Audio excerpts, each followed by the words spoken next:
asked all of my fans their hottest total drama takes, and this is what they came up with. Best take wins $1 billion. I like total drama. Hey, me too. Okay, so jokes aside, a while back I made a community post asking you guys what some of your unpopular opinions or hot takes are about total drama, and I've compiled them here in a little list. So I'll be looking over some of the ones that interest me the most and giving some, maybe my own opinions, some further thoughts, what I disagree on, what I agree on, etc. So yeah, let's just go for it. That was easier than taking a ring light from an influencer. Although I think the fact that there isn't canonical winners was a really interesting and creative writing idea, I almost wish that there was a real winner and then an alternate universe winner. So for example, Heather becomes the canonical winner of World Tour and it isn't a fact that people can dispute, but they still make an episode where Alejandra wins to see what they would be like. It just makes the lore messy sometimes, like when previous winners come back to compete again and they have to write around whoever won talking about them winning. Yeah, I agree. With the exception of Gwen making a line about winning or almost winning the previous season in season 2, they almost never acknowledge the results of the previous season in the following season. Cameron never talks about winning the million, Lightning never talks about it, Heather never talks about it, Alejandra never talks about it. It's just kind of wiped clean, and it's like the characters don't remember who won, and none of them are actually millionaires, even though on several occasions they did win the money. I think it'd be better if there was just like a straight up winner, and they reinforced that in the show so people wouldn't have to argue about it all the time. The I'm Sorry song is one of the best in World Tour. For me, it's on the same level as We Built Gwen's Face. Ooh, yeah, I don't agree. I don't think it's as bad a song as some people say it is, but it is definitely not one of my favorites. I mean, like, just from a glance, We Built Gwen's Face gets stuck in my head a lot. It's stuck in my head right now.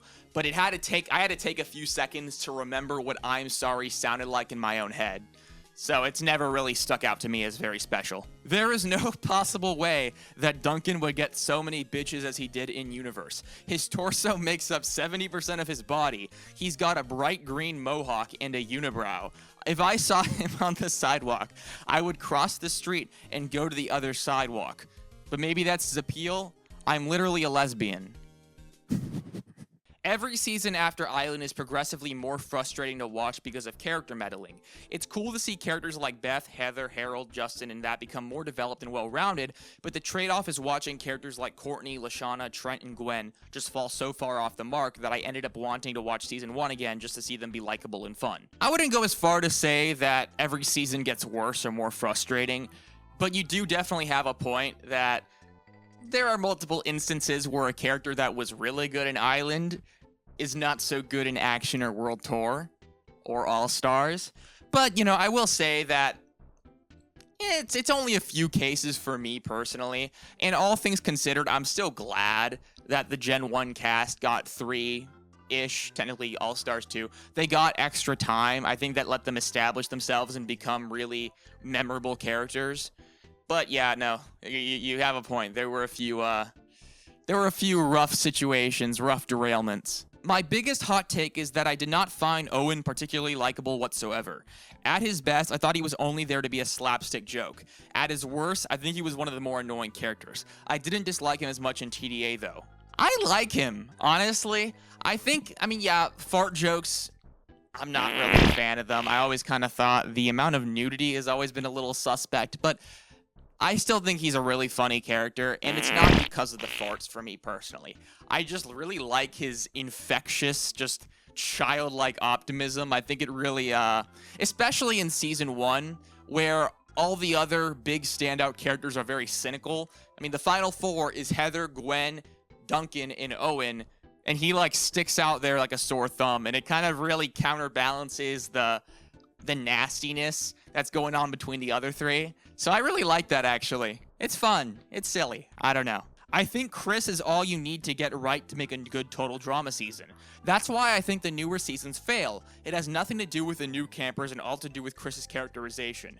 I don't agree with this. I don't agree with this at all. Chris becoming more sadistic is a common point of criticism in the show, and it's one that I do definitely agree with, but what I dislike about seasons like All Stars and Pahkitew Island is not Chris, even though Chris is pretty annoying in those seasons. It's the campers. It's how the campers are written. Pahkitew Island especially. I think the thing people complain about most of all in Pahkitew Island is the campers. That's why I think Pahkitew Island is so unpopular. It's the campers. So, I mean, of course, this is your opinion, and if Chris really is the main factor for you, yeah, go for it, but it's definitely not the case for me. Island and World Tour might be the best seasons, but Action is the best for rewatching. The plot is very slow paced, and the episodes are light and fun, and you can just choose a bunch of episodes and rewatch them all you want without missing anything and greatly enjoying it. This is honestly a really good point. I have to thank this person for helping me realize why I love Action so much. I mean, it's not nearly as plot heavy as pretty much any other season, but I think the fact that it does have so much free time, we get to see more of the characters chilling out, kind of interacting in ways that you don't usually get in other seasons. I mean, compared to like Revenge of the Island, which is just plot, Action is not a very focused season, but I think that works to its advantage. It kind of has a slice of life appeal, and you can just kind of like tune in a way you really can't for like Revenge of the Island or All Stars. So that's something I really like about it, to be honest. And yeah, I like Action. I'm glad someone's pointing out what's nice about Action. Plot armor isn't necessarily a bad thing. It allows the writers to develop and continue the season. What would have happened in season 1 if Heather was one of the first boots? Nothing. I actually kind of agree with this. Now, I think that there's something to be said about the fact that season 1 especially was a little bit careless with how it wrote in its eliminations. There's a lot of questionable eliminations that don't really make that much sense. But I think that even though season 1 in some ways is a little sloppily written, it still serves a greater purpose, and that is Heather's role as the antagonist for the season. I think that Heather is just so fun to watch. I've never been that personally bothered by some of the BS that they kind of go through. Lindsay's elimination is one. Justin's elimination's always been sus. Just stuff like that. It's good that after season 1, I think they really started writing the eliminations in the show much more methodically. But, you know, it's never personally bothered me that Heather, you know, just luckily got the elimination in the Pirate Challenge, for example. It's, we still get to see her go bald. We still get to see her kiss Trent. She's an iconic villain either way, so I don't really care that much. Cody's line in Condor is one of the best musical pieces of the season, a close second being Courtney's last line at the end of Strip Them Down. Literally a frigid take. This is literally one of the most common takes people have. This isn't even a mild take. Colder than Greenland take. If the new season was a 26-episode season instead of the two 13-episode seasons, it would be top 3. That's a big take. I mean, I wouldn't know for sure because it's not a 26-episode season, and I don't know actually how they would have approached that. But I do definitely agree that the show benefits from having a 26-episode format. And even though it's only a 13-episode season, the fact that we're getting another 13 episodes with the same cast is really exciting to me. It's going to be the first time in over a decade since a cast has had a whole nother season all to themselves, and I think this gives the writers a whole bunch of opportunities to kind of expand on the characters' dynamics and relationships with each other. So I think it's really exciting. I'm looking forward to it. My other hot take is that Beardo is better than the rest of the Pahkitew Island cast. Yeah, it's a shame he died, though. Ale Heather is the best canon ship. The writers put their knees and elbows into their development. You're onto something here, to be honest. I think Dunkany is still my favorite ship, but Ale Heather has been pretty well handled, all things considered. I like how they're done in World Tour. I like how they're done in All Stars, and that's pretty much it. But they're both very important characters in both seasons, and I've always kind of liked their back and forth. It's very fun to watch. So yeah, in a show where people complain about the romances a lot, I don't hear people complain a lot about Ale Heather. Even in All Stars, I don't really have a complaint with how they're handled. And it's very common to complain about how relationships are handled in All Stars, but I'm chilling with Alejandro and Heather in All Stars, so, thumbs up for All Stars. They don't get thumbs up that often. Season 1 of Total Drama is the only season that really takes advantage of the fact that it's a teen drama parody. All the other seasons drastically suffer since they're treated like generic cartoons. Yes, I agree with this, except I think drastically suffer is a little strong, but that's what hot takes are for. But I do think this is why season 1 is still my favorite season. I think World Tour is funnier. I still think season 1 has that extra dimension that they've never tried to replicate, honestly. I don't think they've tried and failed, they just never really tried to. I think after season 1, everything became more about just pure comedy, whether it be through slapstick or kind of writing. I mean, season 3 has a lot of slapstick and it has a lot of clever, witty dialogue, but they never tried to have like a feel-good summer romance like Gwen and Trent, for example. And that's why I think, yeah, season 1 is my favorite, because it's the only one that kind of aimed to be, you know, this kind of like slice of life teen drama summer movie or whatever. And that's a vibe, you know, I like that vibe. Zoomer words, vibe. I'm vibing with that. Total Drama All-Stars is a bad season, but its overly sanitized nature makes it pretty easy to watch. It doesn't have nearly as much disgusting content compared to the previous seasons, being maybe the only one that doesn't have any obvious fetish garbage in it.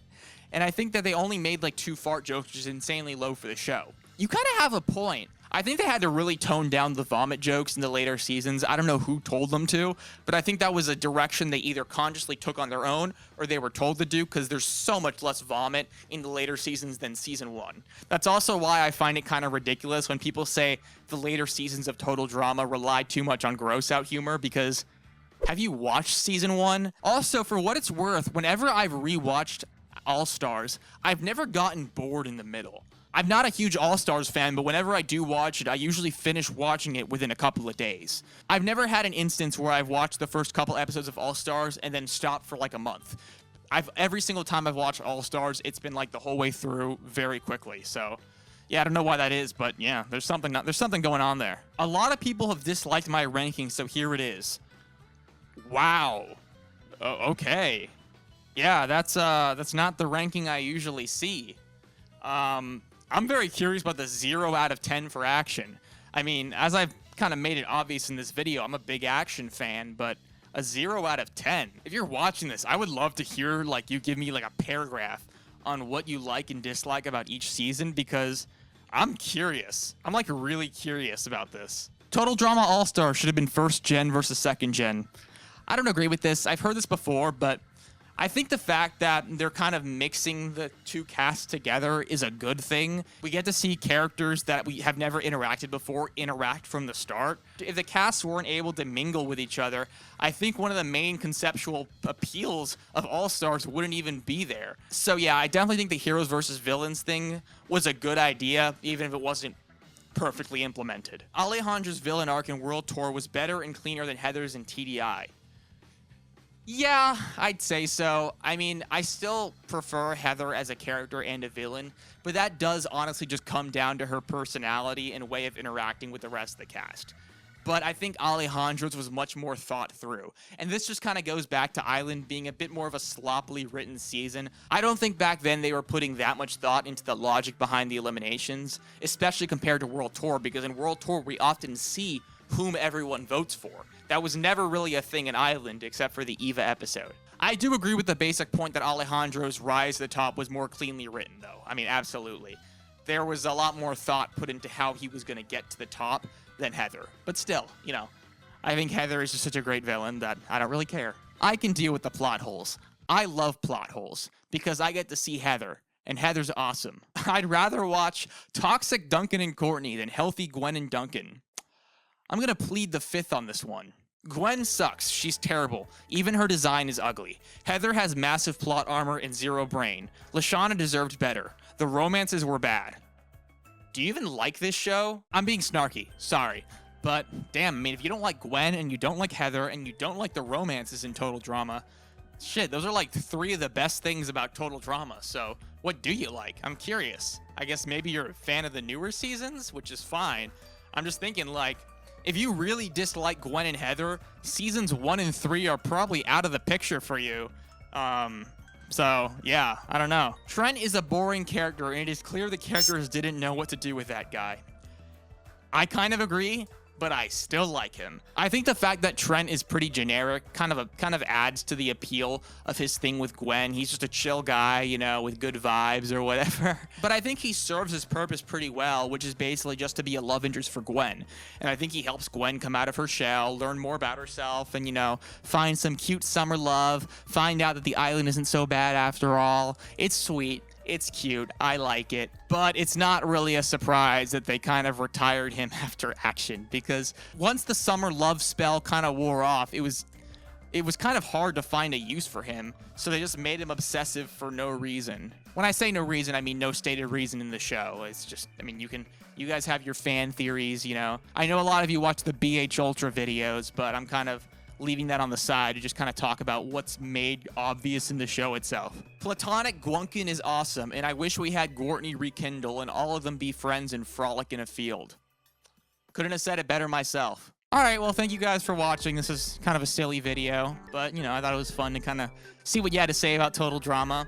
If you want, check out my Lemonade Mouth video. It's a recent roast I did on that movie, Lemonade Mouth. It's not Total Drama, but I think it's delivered in a very similar way, so if you like my Total Drama videos, you'll probably like it. But yeah, so thank you for watching. Maybe I'll do this in the future. I don't know. I'll see you guys around.